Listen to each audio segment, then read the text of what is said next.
Hello and welcome to the Gooner Talk. Back again with you guys for another show, for another episode of our Raw Reaction series, and specifically the Arsenal News Show. Welcome to episode, what I believe is episode 53 of the news show. And of course, we are pushing forward with our Arsenal transfer news show as we get closer to the January window. We'll be on like episode 160 odd. I don't know. We've done so many of those shows now. It's quite ridiculous. But good morning. Welcome. I hope you're doing good. I hope you are well today. If you are indeed enjoying the series, please make sure that when you do jump on, you drop a like on the video. It's as simple as that. You subscribe to the channel if you haven't done so already. And of course, thank you so many of you for joining us in our morning live chat as well. We've got Chris in the chat. We've got Gooner. We've got other Chris. We've got Mike. We've got Ebby. We've got Auden. We've got Joe, Louis. We've got Matt. We've got Social. We've got Colin. We've got EKK, Raul. We've got Johan, Kevin, Dave, Ans, Robert, Chris, Maicon. Thank you so many of you. Akshat, Stevie, this being as no name. Thank you so much for all of you for tuning in and more. I'm sure, apologies, I can't read everybody's names out, but thank you ever so much for tuning in. Do drop a like. Do go over to our other channel that I'm involved with, The Arsenal Way. We'll be covering plenty of stuff over on there regarding a lot of what we're talking about today. I had a chat with Kels from the Get Italian Football News website about Antonio Conte, which we'll be talking about a little bit in a second. We also did a dedicated show about Dennis Zakaria, and today will be our Analysing Arsenal show, looking at the tactics behind our victory over Leicester City. So make sure that you tune in and are subscribed over there if you're not so already. Now, we've got some clarification from Mr. Gallagher, Sky Sports' go-to for all of the refereeing decisions that have been made as our first story. And Gallagher said, I would suggest it's an error of judgment because of the referee's position. When the ball drops, he doesn't know the distance between Aubameyang and the ball. Once Aubameyang spins him, you ask, is it a foul? Most definitely. Is he in control of the ball? No, but he will control it.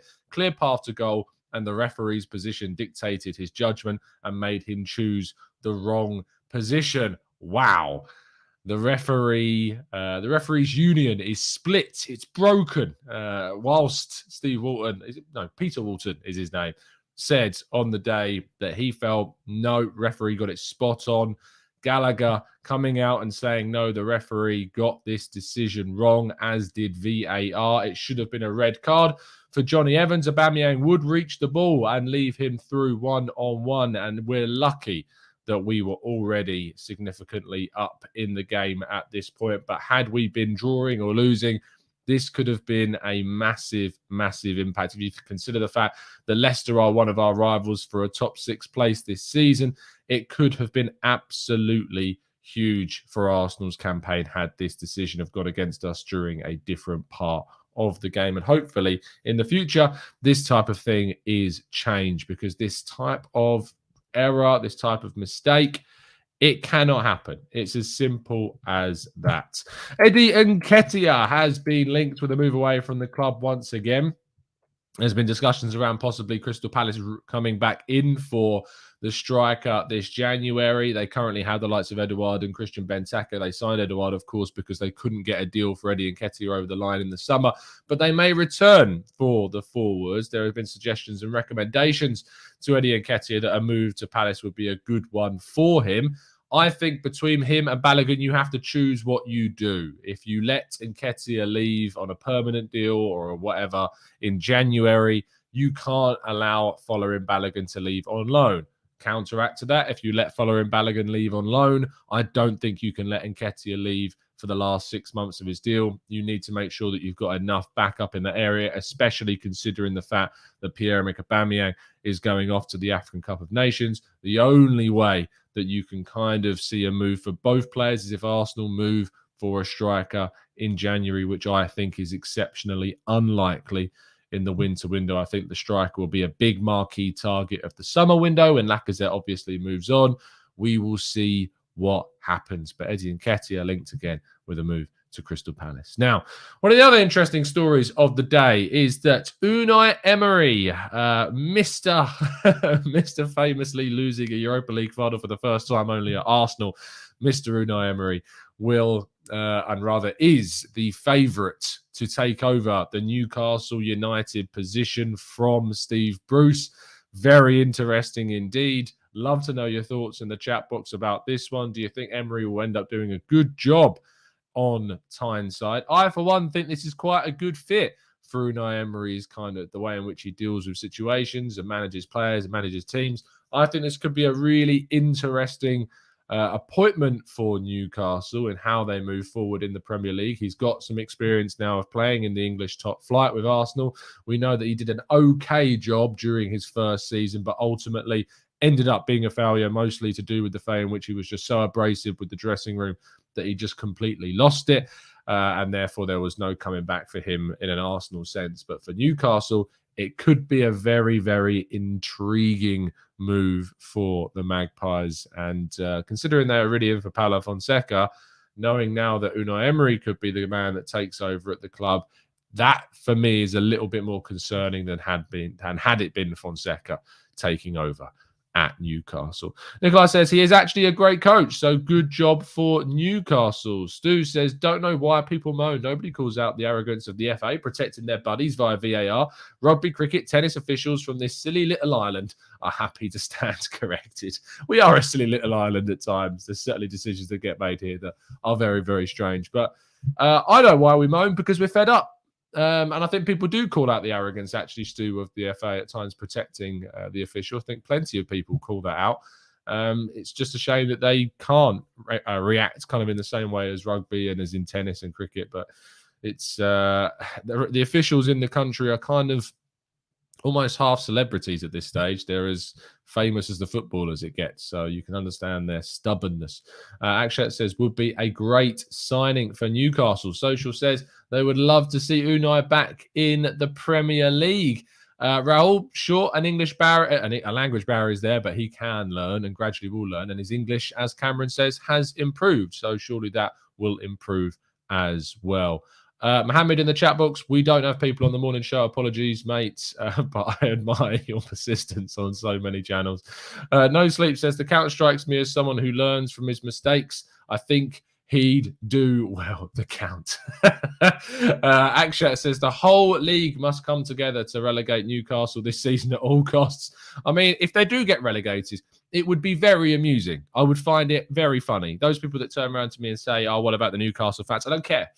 I'm not a Newcastle fan, and I have no sympathy for them either. I'd find it hilarious if they got relegated, quite frankly. So it is what it is. If they get taken over by the richest owner of any football club that is out there, bar maybe the likes of PSG, etc., then it would be funny. It would be really, really funny if it happens. So yeah, send them down is what I say. Send them down indeed. Anyway, let's move on to our final story and our main discussion point for the day. Antonio Conte looks like he will be the next Tottenham Hotspur manager. I never thought I'd be saying those words this season.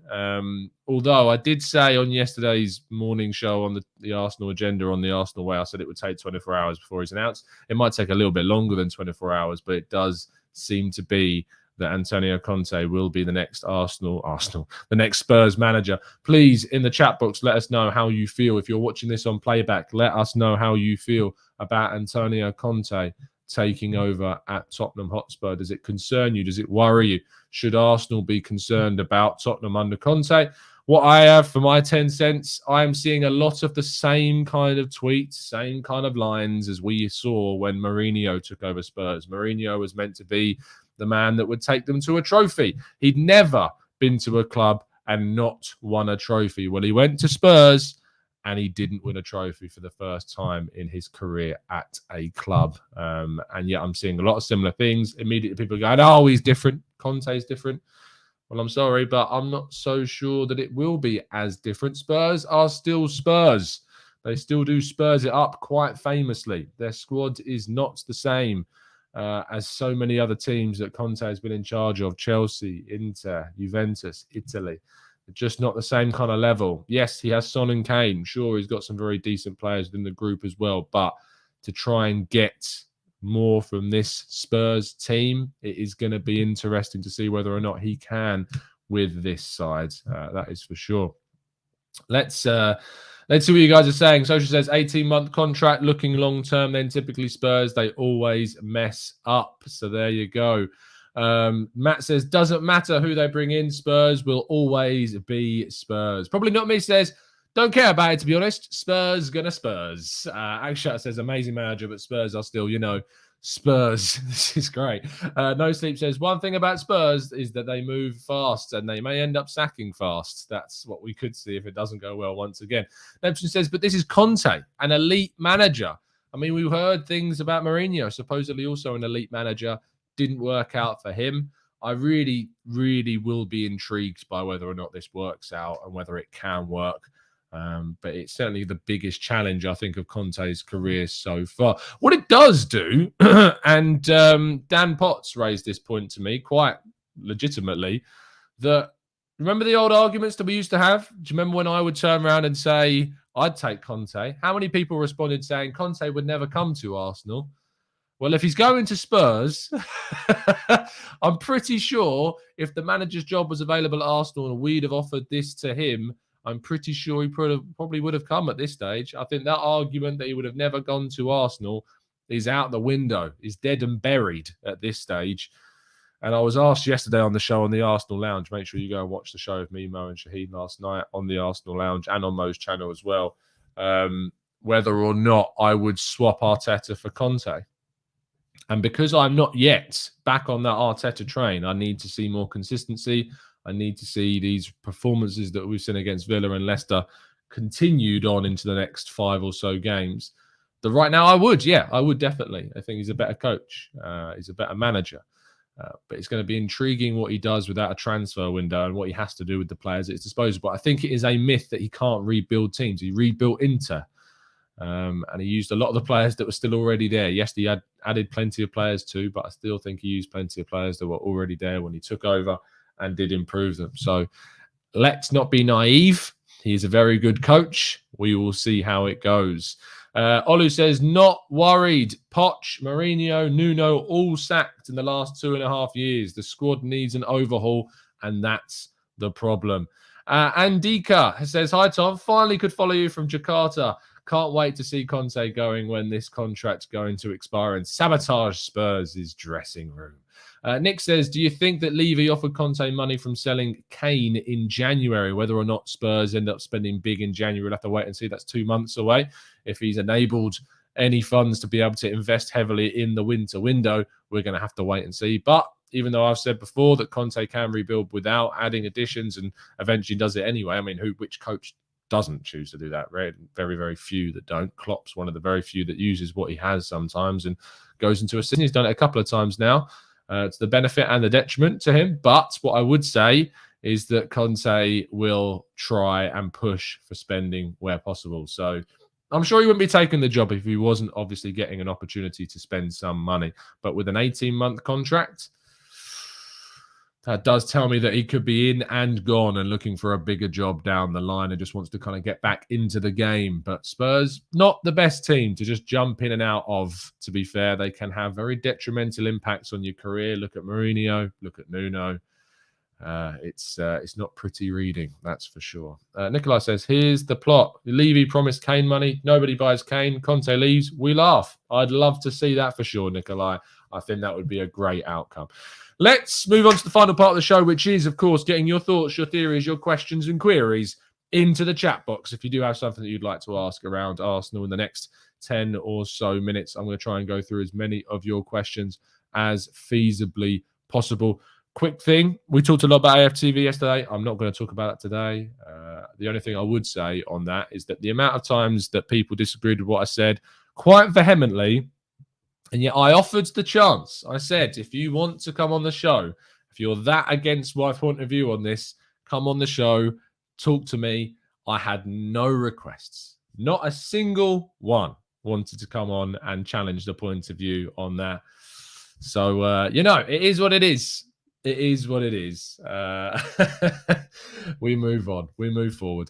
GGTV for you says, question, Conte left AC Milan because they were broke and Inter Milan, it was GG, because they were broke and he couldn't bring in the players that he wanted. So where are Tottenham going to get this money from? It's a stopgap. I think the only way that Spurs are going to get the money is if they manage to sell Harry Kane or sell Heung-min Son or Davinson Sanchez or Ndombele. They will have to surely sell to buy, because with the stadium debt that they have now, spending big just seems ridiculous. It just seems like, how are they ever going to do it? I don't know. I don't know how they're going to do it. Let's scroll up. He says, IG cases, I ain't worried about Conte. Conte as a manager always performs at par. He doesn't overperform like Pochettino and Potter, etc. If Spurs want top four and God forbid a title, they will need to overperform like anything. Wolf says, did you see the post-match review after Wolves versus Everton? DCL tops the heading chart and is rapid. How much do you reckon he cost us? Morning to you too. Look, I think that Everton know that when they've got a very decent player, they don't let them leave on the cheap. We saw that with Romelu Lukaku going to Manchester United. I think that Dominic Calvert-Lewin would cost Arsenal in the region of £60 million if they wanted to buy him. Do I think that's worth it? I think for a long-term striker option, it's a good investment. And I would certainly be open to that type of deal for Arsenal in the summer, if indeed we wanted to push for one. But he is out injured at the moment, so we aren't getting that much evidence by the first 3 games, in which he scored 3 goals. So there is always that. Matt says, how much do you think it'll take to get Conor Gallagher in the summer? I think he'd be an excellent signing for us. Top work rate, offers goal threat as well. I mean, would Chelsea sell us Conor Gallagher? That's the big question, whether or not is that they would sell us. A very exciting young talent who is doing really, really well at Crystal Palace, having done already quite well at West Brom and Swansea and Charlton and too. He's had some very good loan spells, and he is on the right path to get into that Chelsea squad to compete with the likes of Mason Mount. You would have to say that they would be smart to bring him in and replace the likes of Ross Barkley next year. Maybe if they sell Hakim Ziyech, they could also bring in Gallagher to replace him too. He is looking to be that good. He's being that consistent and that impressive. So I wouldn't be surprised to see Chelsea look to keep Gallagher next season based upon his performances. I think he will, Matt. Yeah, I think he will, depending on who they move on. I think he will get game time at Chelsea gradually. That's the thing. Ryan says, top 3 is almost a given this season. 4th is open. Who's your pick? Dare we dream? Absolutely. You should have your mind open to the idea of a top 4 chase. However, I don't think you should end up disappointed if we don't get it. Top 6 is always the target. Top 6 is the minimum that we should be expecting this season from Arsenal. We need to be looking at this season as an opportunity to get back into Europe. But the top 4 is open. That 4th place position, with the way that Manchester United have performed this year, has very much opened the door to Arsenal possibly chasing that position. West Ham are looking very, very good. Man United, we already know, are a very, very good squad, less so their manager. Tottenham now with Antonio Conte are going to be fighting. Leicester City aren't going to go away. Everton are still going to continue to push. There are teams that are involved in this race, and we need to do what we can to try and stay in it. And the next 5 games are going to be huge. Liverpool, Man United, Everton, all away from home, all big games, unbeaten in 9. Go into the Liverpool game. If we win that Watford game, we're in another good position after Manchester derby.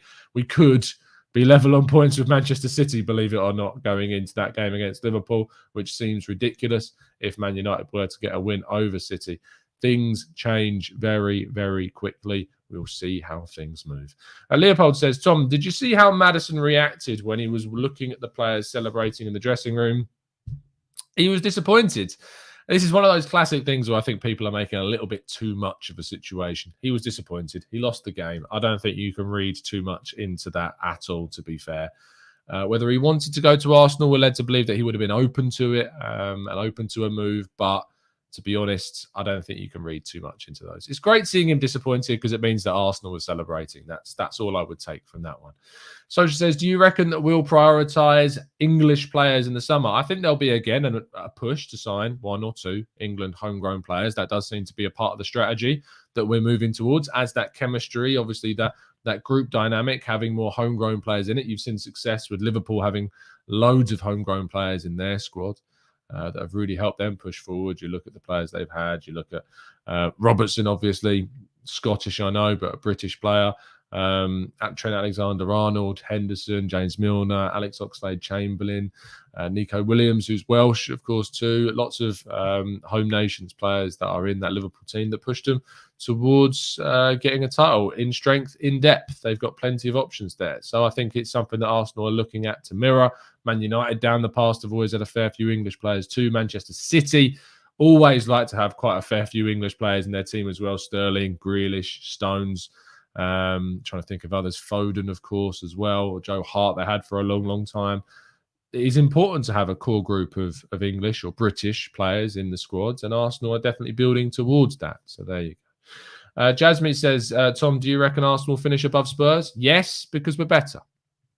That's as much as I've got. I can't see Spurs finishing above us at the moment. I really can't. I know that they have got Antonio Conte coming in, but my prediction is I still think they'll finish below us. I need to see more evidence and see what it would be like under Conte before we have any kind of indication of what might happen. That's for sure. Rahul, thoughts on Luka Jovic? I think he's too much of a restoration project. Luka Jovic, in my view, I think he's too much needs to be done with him to try and turn him back into the player that he was when he was at Frankfurt. Rich says, I'm unsure about how it will go. I mean, the squad they have is a lot older, Spurs, now, but he is a good manager. If it was at Spurs 2-3 years ago, I might be a bit worried, but now I'm not really sure what to think. Again, it's until we find the evidence that we need to wait until we get an opportunity to see what it may be like. So there you go. Leopold says, Tom, who do you prefer, Calvin Phillips or Fabian Ruiz? Fabian Ruiz for me. I think the Spaniard is an amazing footballer, so I would choose Fabian Ruiz all day long. Johan says, Tom, do you agree that if the African Cup of Nations, it's not going to be cancelled? It's not going to be cancelled. A lot of people got very excited about the idea of it being cancelled. But if Cameroon is not deemed to be an acceptable host nation, it will be moved most likely to South Africa.